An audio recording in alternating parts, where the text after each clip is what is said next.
प्यारे विद्यार्थियों, एक बार फिर से आपका स्वागत है आपके अपने YouTube चैनल प्रारंभ क्लासेस में। 2 दिन बाद हम मिल रहे हैं। आवश्यक कार्य पड़ जाने के कारण 2 दिन वीडियो अपलोड नहीं हो पाया, इसके लिए मैं क्षमा प्रार्थी हूँ। लेकिन अब कोशिश ये रहेगी कि लगातार वीडियो आपको मिलती रहे। हम पढ़ रहे हैं मूल अधिकार, और मूल अधिकारों के तहत हम दूसरा मूल अधिकार दे रख रहे हैं, स्वतंत्रता का अधिकार। स्वतंत्रता के अधिकार के तहत हम 19 पढ़ चुके हैं, 20 पढ़ चुके हैं, 21 पढ़ चुके हैं। आज पढ़ेंगे हम अनुच्छेद 22 के बारे में। ठीक है, अनुच्छेद 22 क्या कहता है? अनुच्छेद 22 इसकी हेडिंग क्या है? हेडिंग है कुछ दशाओं में गिरफ्तारी और निरोध से संरक्षण, protection against arrest and detention. ठीक है, 2 भाग में ये अनुच्छेद पूरा बटा हुआ है, ये ध्यान रख लेना है।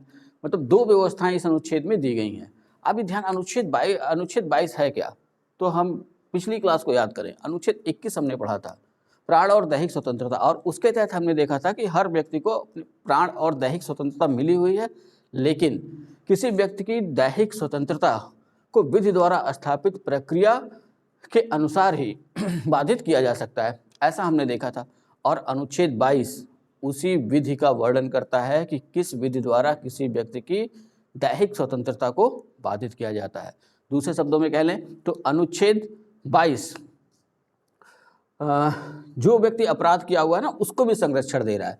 या कह सकते हैं कि कुछ अनुच्छेद 22 के तहत गिरफ्तार किए गए व्यक्तियों को कुछ संवैधानिक संरक्षण मिलते हैं जो अनुच्छेद 22 में दिए गए हैं। ठीक है, अभी ध्यान रखना, अनुच्छेद 22 2 भाग में बटा हुआ है। 2 भाग का मतलब हम बांट रहे हैं, संविधान ने नहीं बांटा है। संविधान तो 22 शुरू करता है और 22 के 7 खंड हैं। ठीक है, लेकिन अगर सातों खंडों को पढ़ा जाए, 22(1) से लेके 22(7) तक अगर हम पढ़ें, 22(1) से 7 तक, तो हम देखते हैं कि 2 चीज़ें उसमें निकल के आती हैं। ठीक, यानी कि 2 तरह का संरक्षण गिरफ्तारी के संदर्भ में दिया गया है कि जिस व्यक्ति को गिरफ्तार किया जा रहा है उसको संविधान 2 तरह के संरक्षण देता है। पहला क्या है? पहला अगर संरक्षण देखें तो वो है दंडात्मक विधियों के अधीन गिरफ्तारी। तो सीधे सीधे समझ लेना है कि अगर आपने कोई ऐसा अपराध किया है जो विधि के अनुसार दंडनीय है और उसके लिए जेल आपको जाना पड़ सकता है और आपकी गिरफ्तारी हुई, तो जैसे ही आपकी गिरफ्तारी हुई आपको कुछ अधिकार मिल जाते हैं। ठीक है, संविधान देता है अनुच्छेद 22 के तहत। इसी की चर्चा की गई है 22(1), 22(2) और 22(3) में। तो जो पहला खंड हमने देखा ना, दंडात्मक विधियों के अधीन गिरफ्तारी, ये पहला खंड 22(1), 22(2), 22(3) में इसकी चर्चा की गई है। बाकी 22(4) से लेकर 22(7) में दूसरे वाले खंड की चर्चा की जाएगी, लेकिन अभी हम देखते हैं पहला खंड। तो 22(1) क्या कहता है? हाँ, पहले ये बता दूं कि ये ध्यान रखिएगा, कभी कभी क्वेश्चन पूछ लेता है कि अनुच्छेद 21 का पूरक अनुच्छेद कौन सा है।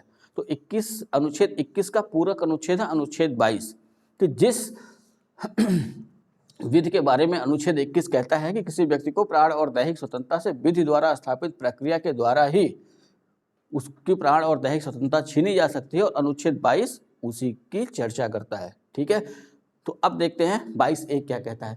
22(1) ये कह रहा है कि गिरफ्तार किए गए व्यक्ति को यथाशीघ्र गिरफ्तारी के कारणों से अवगत कराना होगा तथा उसके पसंद के विधि व्यवसायी या उसकी रुचि के विधि व्यवसायी से परामर्श करने और प्रतिरक्षा करने का उसका अधिकार होगा।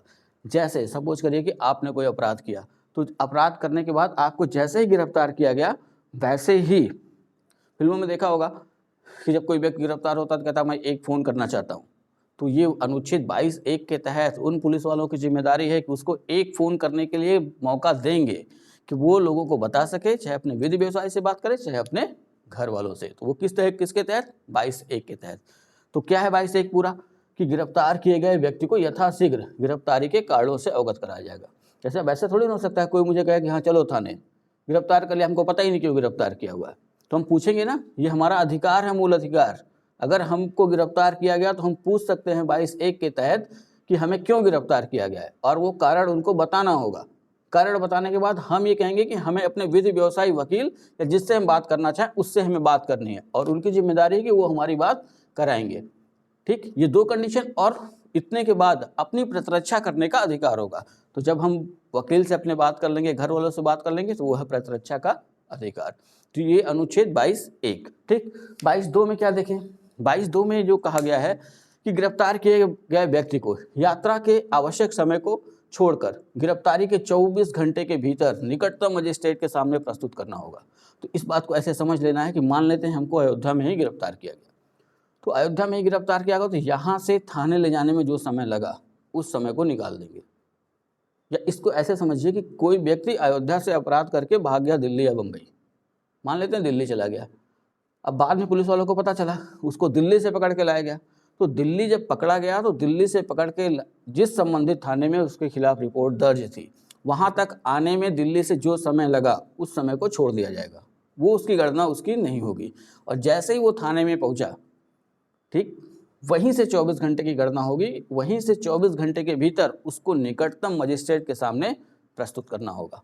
ठीक है, और इसी अनुच्छेद में ये कहा गया है कि बिना मजिस्ट्रेट के आदेश के 24 घंटे से अधिक समय के लिए किसी को गिरफ्तार नहीं किया जा सकता। समझ गए, ये मूल अधिकार है व्यक्ति का। ठीक, व्यक्ति का मतलब भारतीय नागरिकों का है। अनुच्छेद 22 पूरी तरीके से भारतीय नागरिकों के लिए है, ये ध्यान रखना है। तो भारतीय नागरिकों के लिए है, तो ये भारतीय नागरिकों का मूल अधिकार है कि अगर उनको किसी भी मामले में, किसी आपराधिक मामले में उनकी गिरफ्तारी हो रही है तो 24 घंटे के भीतर पुलिस उनको जो भी मजिस्ट्रेट उपस्थित होगा उसके सामने उसको प्रस्तुत करना होगा। ठीक है, और 24 घंटे से अधिक अगर उसको गिरफ्तार करके थाने में ही रखना है तो इसके लिए मजिस्ट्रेट की अनुमति आवश्यक है। ठीक, अब देखते हैं 22(3). 22(3) क्या कहता है? 22(1) और 22(2), जैसा हमने यहाँ देखा ना, गिरफ्तार किए गए व्यक्ति को यथाशीघ्र गिरफ्तारी का कारण बताना होगा, उसको अपने विधि व्यवसायी यानी वकील, विधि व्यवसायी वकील को ही शुद्ध हिंदी में कहते हैं विधि व्यवसायी, अंग्रेजी में एडवोकेट। विधि व्यवसायी वकील से परामर्श करने और अपनी प्रतिरक्षा का अधिकार होगा। ठीक, सेकंड में हमने क्या देखा 22(2) में, गिरफ्तार किए गए व्यक्ति को यात्रा का समय निकाल करके 24 घंटे के भीतर निकटतम मजिस्ट्रेट के सामने प्रस्तुत करना होगा। ये व्यवस्थाएं इसमें दी गई हैं। ठीक है, अब ये देखना है कि 22(3) क्या कहता है कि 22(1) और 22(2) की कोई बात किसी ऐसे व्यक्ति पर लागू नहीं होगी। ठीक, किस पे लागू नहीं होगी? दो भागों में इन्होंने बांट दिया। काम ये क्या बता रहा है? शत्रु अन्य देश का नागरिक हो, तो शत्रु का मतलब यहाँ दुश्मन देश का नहीं, शत्रु का मतलब जिस व्यक्ति ने अपराध किया हुआ है वो भारत का नागरिक न हो। अगर ऐसा हुआ, जैसे मान लेते हैं कोई पाकिस्तानी व्यक्ति है या मान लेते हैं कोई अमेरिकी व्यक्ति है, भारत में है उस समय, और उसने कोई अपराध कर दिया, भारत के हिसाब से वो दंडनीय है, या उसने किसी विधि का उल्लंघन किया, उसको दंड दिया जा सकता है। अगर उसको गिरफ्तार किया गया तो उसको 22(1) और 22(2) का संरक्षण नहीं मिलेगा। ठीक है, तो इसी को कहा गया शत्रु अन्य देश का नागरिक हो। दूसरा, व्यक्ति को निवारक निरोध कानून के तहत गिरफ्तार या निरुद्ध किया गया हो। ठीक है, अगर किसी को निवारक निरोध कानून के तहत गिरफ्तार किया गया तो उसको भी 22(1) और 22(2) का संरक्षण नहीं मिलेगा। निवारक निरोध क्या है, इसी की चर्चा करता है ये दूसरा भाग जो हमने देखा, निवारक निरोध विधि के अधीन गिरफ्तारी। ठीक है, ये ध्यान रखना है कि 22(4) से 7 में हम देखेंगे। ठीक है, अब देखते हैं, इतना नोट करिए फिर देखते हैं। ठीक, तो अब देखते हैं इस दूसरे वाले पार्ट को देखते हैं। दूसरा पार्ट क्या कहता है? निवारक निरोध विधि के अधीन गिरफ्तारी। निवारक निरोध, पहले ये शब्द देख लेते हैं, निवारक निरोध। हाँ, अंग्रेजी में हमने क्या इसको लिखा है? डिटेंशन। ठीक है, ध्यान ये रखना है कि 22(1)(2) में हमने जो देखा वहाँ अपराध हो चुका था, अपराध कर चुका है व्यक्ति, वो गिरफ्तार किया जा चुका है, गिरफ्तार करने के बाद उसके जो 2 अधिकार थे वो हमने वहाँ पे देखा। अब यहाँ 22(4) से लेकर के 22(7) तक में, ठीक, तो यहाँ जो वर्णन किया गया वो निवारक निरोध के बारे में। अब निवारक निरोध वैसे तो समझ में आ नहीं रहा है, इसको सामान्य भाषा में अगर कहा जाए तो नज़रबंदी। ठीक है, सुना होगा कभी कि इस नेता को नज़रबंद कर दिया गया, इनको नज़रबंद कर दिया गया। अभी जब जम्मू कश्मीर में 370 को हटाया गया, अनुच्छेद 370 को जब हटाया गया जम्मू कश्मीर में, तो वहाँ हमने क्या देखा कि जितने भी बड़े बड़े नेता थे सबको उनके ही घर में नज़रबंद कर दिया गया। यहाँ नज़रबंद से तात्पर्य यह है ना, कोई ज़रूरी नहीं कि उसको जेल में रखा जाए। ठीक, उसको उसके घर में भी नज़रबंद रखा जा सकता है या सरकारी ऐसे आवासों में भी उसको नज़रबंद रखा जा सकता है। ध्यान ये रखना है कि यहाँ नज़रबंद का संबंध उसके गिरफ्तार होने से नहीं है।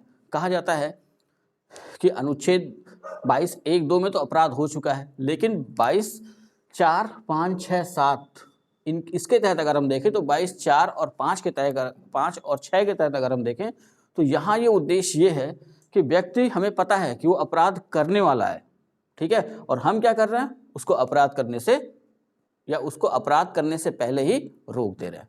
समझ में आया? यही है निवारक निरोध। ठीक, कॉन्सेप्ट ये है कि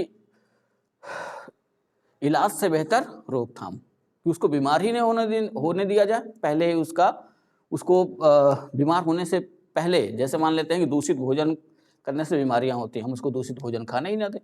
तो वैसे यहाँ संविधान में निवारक निरोध कि अगर हमको पता है कि अगर ये बाहर रहा तो हो सकता है कोई अपराध ये कर सकता है, तो उस संदर्भ में हम क्या करते हैं, उसको 22(4) के तहत उठा के नज़रबंद कर दिया। ठीक है, ध्यान ये रखना है कि ये उस तरीके की गिरफ्तारी नहीं है जैसा हमने अभी देखा था 22(2) और 3 में। 22 फर्स्ट और सेकंड में हमने क्या देखा, 22 फर्स्ट सेकंड में अपराध हो चुका है। ठीक है, इतना ही अंतर समझना है। यहाँ नज़रबंदी का मतलब व्यक्ति को अपराध करने से रोकना। ठीक, तो 4 से 6 तक में, 22(4) से 22(6) तक में इसका वर्णन किया गया है। 7 ये बताता है कि इसके संदर्भ में विधि कौन बनाएगा। एक लाइन से देख लेते हैं। ठीक है, पहले देखते हैं 22(4). 22(4) में क्या कहा गया है, निवारक निरोध कानून के तहत किसी व्यक्ति को, निवारक निरोध कानून के अधीन किसी व्यक्ति को 3 माह या 3 महीने से अधिक गिरफ्तार नहीं रखा जाएगा या नज़रबंद नहीं रखा जाएगा। हम गिरफ्तार शब्द का प्रयोग कर सकते हैं, ठीक है, लेकिन वास्तविक शब्द क्या होगा, नज़रबंद। ठीक, तो यहाँ क्या बताया गया, ये ध्यान रख लेना है। क्वेश्चन पूछता है कि किसी व्यक्ति को निवारक निरोध के तहत कितने समय तक गिरफ्तार रखा जाएगा, तो 3 महीने से अधिक उसे गिरफ्तार नहीं रखा जा सकता। लेकिन अगर 3 महीने से अधिक उसको गिरफ्तार रखना हो तो उसके लिए संविधान में ही व्यवस्था दी गई है। 2 कंडीशन बताई गई है का उच्च न्यायालय के न्यायाधीश या पूर्व न्यायाधीश या न्यायाधीश बनने की योग्यता रखने वाले व्यक्तियों से मिला हुआ एक सलाहकार बोर्ड बनेगा, और ये सलाहकार बोर्ड अगर 3 महीने की अवधि समाप्त होने से पहले ऐसा कहे कि उनकी राय में निरोध के पर्याप्त कारण अभी मौजूद हैं और अभी उसको नज़रबंद ही रखा जाए, तो उसको 3 महीने से ज़्यादा समय के लिए भी नज़रबंद रखा जा सकता है। अधिक समय की चर्चा संविधान नहीं करता। ठीक है, ख क्या कहता है इसी में, एक अगला खंड, उस व्यक्ति को संसद द्वारा बनाई गई विधि के उपबंधों के अनुसार निरुक्त किया गया है। अगर उस व्यक्ति के जिसको निवारक निरोध के अधीन गिरफ्तार या निरुद्ध किया गया, अगर उसको किसी संसद द्वारा बनाई गई विधि के अनुसार निरुद्ध किया गया है, तो उस विधि के अनुसार जितना समय दिया हुआ है उसके तहत ही उसकी गिरफ्तारी होगी। वहाँ 3 माह वाला नियम काम नहीं करेगा। 3 माह वाला नियम कब काम करेगा, जब सामान्य तौर पर निवारक निरोध के अधीन गिरफ्तारी की गई हो या उसको नज़रबंद किया गया हो तब। ठीक है, अगला अनुच्छेद देखते हैं 22(5), निवारक निरोध विधि के अधीन निरुद्ध किए जैसा उसमें था वैसे यहाँ भी है 22(2) में जैसा हमने देखा था। ठीक, 22 फर्स्ट में यहाँ भी वैसे ही है 22(5) में कि जिस व्यक्ति को निवारक निरोध विधि के अधीन निरुद्ध किया गया है उस व्यक्ति को यथाशीघ्र निरुद्ध किए जाने के कारणों की सूचना दी जाएगी तथा इसके लिए सूचना दे दी जाएगी और उस आदेश के विरुद्ध अभ्यावेदन करने का अवसर शीघ्रातिशीघ्र प्रदान किया जाएगा। अभ्यावेदन का मतलब यहाँ पे रिप्रेजेंटेशन। ठीक है, एक मौका दिया जाएगा कि वो अपनी बात रख सके। ठीक, तो ये था 22(5). 22(6) में देखते हैं, निवारक निरोध का आदेश देने वाला प्राधिकारी लोकहित में निरुद्ध किए जाने के कारणों को प्रकट करने से इनकार कर सकता है। तो ये अनुच्छेद ये कहता है कि जिस व्यक्ति को निवारक निरोध के तहत गिरफ्तार किया गया, तो कोई न कोई तो ऐसा होगा जो उसको गिरफ्तार करेगा। तो जिस अधिकारी ने उसको गिरफ्तार किया है, ठीक है, वो अधिकारी अगर चाहे तो ये कारण बताने से मना कर सकता है, वो भी लोकहित में। अगर उसको ऐसा लगता है कि कारण बताने से लोक व्यवस्था बिगड़ेगी तो लोकहित में वो उसका कारण बताने से मना कर सकता है। ठीक है, अब 22(7) क्या कहता है, 22(7) ये कह रहा है निवारक निरोध के संबंध में विधि बनाने का अधिकार किसको होगा। तो यहाँ सीधे सीधे ध्यान रखना, मैं बार बार कहते चला आ रहा हूँ कि पूरे संविधान के संदर्भ में जहाँ भी ये शब्द आए कि विधि बनाने का अधिकार किसका, तो एक ही आंसर होना चाहिए, संसद का। ठीक है, तो यहाँ भी अनुच्छेद 22 के संदर्भ में जो भी विधि बनाएगा या अनुच्छेद 22, 4, 5, 6 के संदर्भ में जो भी विधि बनेगी वो निवारक निरोध के संबंध में विधि बनाने का अधिकार संसद को दिया गया है। ठीक है, ये ध्यान रखना है। ठीक, अब ये देखते हैं, यहाँ पे हमने एक शब्द देखा 22(4) का ख, उस व्यक्ति को संसद द्वारा बनाई गई विधि के उपबंधों के अनुसार निरुद्ध किया गया है। ठीक, इतना आप उतारिए, फिर देखते हैं वो कौन कौन सी विधि है। हाँ, तो विद्यार्थियों 22(7) हम लोगों ने देखा। अब 22(7) के तहत ही संसद को ये अधिकार दिया गया कि वो निवारक निरोध से संबंधित विधि बना सकती है। ठीक, अभी शुरुआत में जैसे हमने क्या कहा आप लोग को, निवारक निरोध के अंतर्गत गिरफ्तार या निरुद्ध किए गए व्यक्ति पर कोई आरोप नहीं लगाया जाता। ठीक है, बल्कि इसका उद्देश्य व्यक्ति को अपराध करने से रोक देना। ठीक, यानी इलाज से बेहतर रोकथाम का कॉन्सेप्ट, इसका पालन किया जाता है। इसी संदर्भ में संसद ने भारत की सुरक्षा के लिए समय समय पर कई कानून बनाए। ठीक है, कुछ कानूनों की चर्चा मैं करूंगा, 6 कानूनों की जो काफ़ी महत्वपूर्ण है, उनको देख लेना है। तो अनुच्छेद 22(7) का प्रयोग करके निवारक निरोध के तहत जो संसद ने पहला कानून बनाया वो था निवारक निरोध अधिनियम 1950। ठीक है, निवारक निरोध अधिनियम 1950, अंग्रेजी में कहें तो preventive detention act 1950, short form PDA 1950। सबसे पहला निवारक निरोध का कानून जो संसद ने बनाया वो ये था। ठीक है, अब इसके तहत क्या था, ये ध्यान रखना है कि 1969 तक प्रवर्तन में रहा, यानी प्रभावी रहा, और इसके तहत नज़रबंदी की अवधि 1 वर्ष थी। और हमने भी शुरुआत में क्या देखा था कि 22(4) के तहत अगर किसी व्यक्ति को नज़रबंद किया जा रहा है, ठीक है, तो 3 माह तक ही उसको नज़रबंद किया जाएगा। अगर 3 माह से अधिक के लिए नज़रबंद करना है तो 2 कंडीशन हमने देखी थी। उसमें एक देखा कि उच्च न्यायालय का न्यायाधीश हो या उच्च न्यायालय का पूर्व न्यायाधीश हो या उच्च न्यायालय के न्यायाधीश बनने की योग्यता रखने वाला कोई व्यक्ति हो, उससे बना सलाहकार बोर्ड अगर ऐसी सहमति प्रकट करता है कि नहीं इसको अभी 3 महीने से अधिक रखना पड़ेगा तो उसको रखा जा सकता है। दूसरा हमने क्या देखा है, संसद द्वारा बनाई गई विधि के अधीन उसको निरुद्ध किया गया हो तो यही वो संसद द्वारा बनाई गई विधि है जिससे 3 महीने से अधिक के लिए उसको जो है नज़रबंद रखा गया। ठीक, दूसरा अगर हम देखें तो आंतरिक सुरक्षा व्यवस्था अधिनियम 1971, अंग्रेजी में कहें तो maintenance of internal security act, चर्चित नाम मीशा। ठीक है, समाचारों में सुनने को मिलता है, चर्चित नाम मीशा। 1971 में ये अधिनियम आया। ठीक है, इसके तहत सबसे कठोर कानून था अब तक का नज़रबंदी का। ठीक, सबसे कठोर तो नहीं कहेंगे, हाँ, लेकिन कठोर इस संदर्भ में कि नज़रबंदी की अवधि यहाँ पे थी 21 माह। ठीक है, यानी 21 नज़रबंद अगर मीशा के तहत हो गया तो 21 माह से पहले छूटने की संभावना बहुत ही कम थी, या जांच वोच होने के बाद अगर ऐसा लगता था कि नहीं ठीक है ये अपराधी नहीं है या अपराध नहीं कर सकता ये, तभी उसको छोड़ा जाता था। तो ध्यान रखना नज़रबंदी की अवधि 21 माह थी, लेकिन 44वें संविधान संशोधन 1978 द्वारा ये स्वतः ही समाप्त हो गया।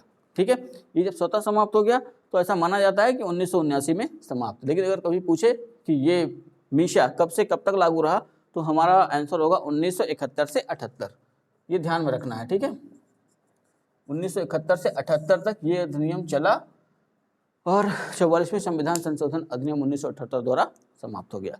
अगला जो संसद ने पारित किया राष्ट्रीय सुरक्षा अधिनियम 1980, नेशनल सिक्योरिटी एक्ट 1980, इसी को कहते हैं एनएसए, और हिंदी में अगर इसका हम शॉर्ट फॉर्म करें तो कहते हैं रासुका, राष्ट्रीय सुरक्षा कानून। ठीक है, तो ये पारित हुआ 1980 में। ये अभी भी है, अगर राष्ट्र की सुरक्षा की बात आ जाती है, ठीक है, अगर राष्ट्र की सुरक्षा की बात आ जाती है तब उस व्यक्ति पर ये रासुका लगाया जाता है। ठीक, ये 1980 में एक अध्यादेश द्वारा इसको लागू किया गया था, 1981 में इसको कानूनी दर्जा प्राप्त हुआ और इसमें संशोधन करके 1984 में इसको और कठोर कर दिया गया। समझ में आया, यानी ये अधिनियम अभी भी चल रहा है। अगर लगा कि किसी व्यक्ति को देश से खतरा है तो उसको इसके तहत नज़रबंद किया जा सकता है। ठीक है, अगला जो इसमें आया वो था आतंकवाद एवं विध्वंसक गतिविधि निरोध अधिनियम 1985। ठीक है, terrorist and disruptive activities prevention act 1985, चर्चित नाम इसका टाडा। ठीक है, उसी का शॉर्ट फॉर्म टाडा चर्चित नाम है। ध्यान ये रखना है कि 1985 में इसको लाया गया और इसकी अवधि थी 10 वर्ष की, 10 वर्ष तक ये प्रवर्तित रहेगा। 22 मई 1995 तक ये प्रवर्तित रहा।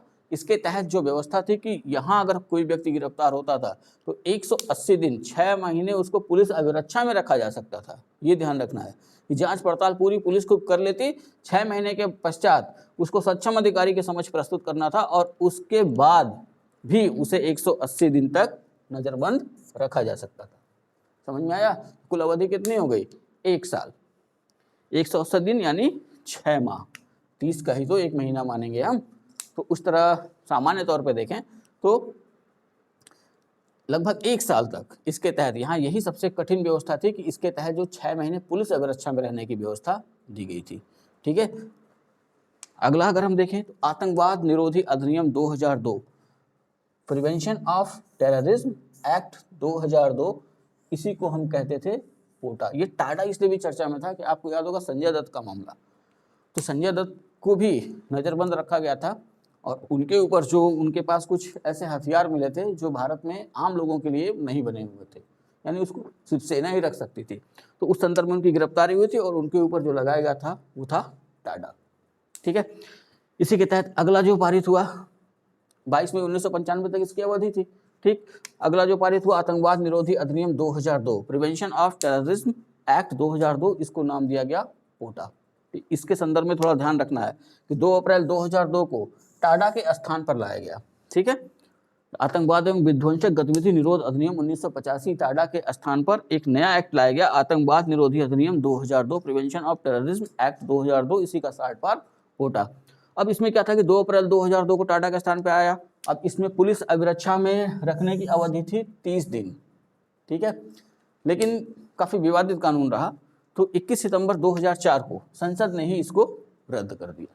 ठीक है, और चर्चा में क्यों, संविधान में हमको इसको देखना क्यों है कि ये पहला ऐसा निवारक निरोध से संबंधित अधिनियम था जिसके तहत संसद की संयुक्त बैठक बुलानी पड़ी या संयुक्त अधिवेशन का आयोजन करना पड़ा। ठीक है, अनुच्छेद 108 के तहत राष्ट्रपति को यह अधिकार है कि कोई ऐसा विधेयक हो जो संसद के सदनों में गतिरोध की वजह से न पारित हो पा रहा हो, सामान्य विधेयक ध्यान रखना होगा, तो राष्ट्रपति दोनों सदनों की संयुक्त बैठक बुला सकता है अनुच्छेद 108 के तहत। तो ये पोटा वाला मामला जो आप देख रहे हैं ना, तो इस पोटा के तहत जब इस अधिनियम को पारित करना हुआ तो गतिरोध बना रहा, इसलिए संसद की संयुक्त बैठक बुलानी पड़ी। पोटा की अभी तक 3 ही बार संसद की संयुक्त बैठक हुई है, वो बाद में बताऊंगा। एक तो पोटा हो गया, ठीक है, एक दहेज प्रथा अधिनियम था, तो यहाँ ध्यान रखना है। उसके बाद संसद ने जो अगला पारित किया, यहाँ मैंने सबसे आखिरी में लिखा है सबसे लेटेस्ट, ठीक, गैर कानूनी गतिविधियां निवारण अधिनियम 2004, अनलॉफुल एक्टिविटीज प्रिवेंशन एक्ट 2004। ठीक है, अब इसको अगर हम देखें तो मूलतः 1967 में इसका निर्माण हो चुका था। एक दस्तावेज बना 1967 में कि इसको लागू किया जाए, किसी भी कारण से वो लागू नहीं हो पाया। तो मूलतः अगर पूछे तो 1967 में निर्मित था।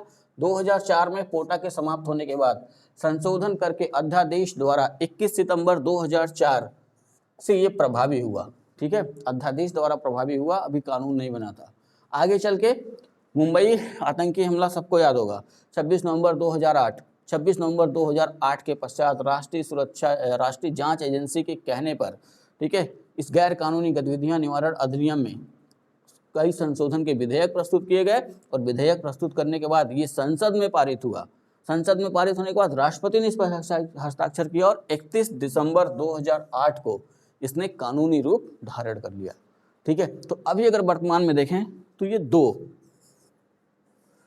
राष्ट्रीय सुरक्षा अधिनियम 1980 रासुका NSA, और एक जो हम देख रहे हैं गैर कानूनी गतिविधियां निवारण अधिनियम UAPA। अगर शॉर्ट में हम इसको कहें तो हम इसको कह सकते हैं UAPA 2004।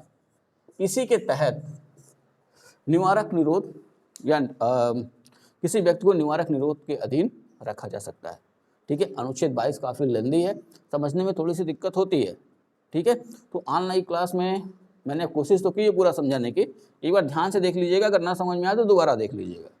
ठीक है, अगर कोई समस्या रहा करे तो मैसेज कर दिया करिए, तो मैं उस समस्या का निवारण कर दिया करूँगा। तो ये अपना खत्म हुआ दूसरा मूल अधिकार, स्वतंत्रता का अधिकार। ठीक है, अब कल से जब हम आएंगे तो पढ़ेंगे शोषण के विरुद्ध अधिकार। ठीक है, या अगली क्लास में हम देखेंगे शोषण के विरुद्ध अधिकार। अब लगातार मिलेगा वीडियो आप लोग को, आप लोग चिंता ना करिए। ठीक है, बस आप लगे रहिए, तैयारी करते रहिए। UPP वाले और SI वाले तो खास कर लगे रहे, और जिनको सिविल देना है वो देखते रहें, इससे बाहर नहीं आएगा। ठीक है, मिलते हैं नेक्स्ट वीडियो में, तब तक आप लोग अपना ध्यान रखिए, नोट्स बनाइए, अच्छे से पढ़िए। वीडियो अगर अच्छा लगा हो तो उसको लाइक करिए, सब्सक्राइब करिए और कमेंट जरूर करिए। मिलते हैं नेक्स्ट वीडियो में, तब तक के लिए जय हिंद।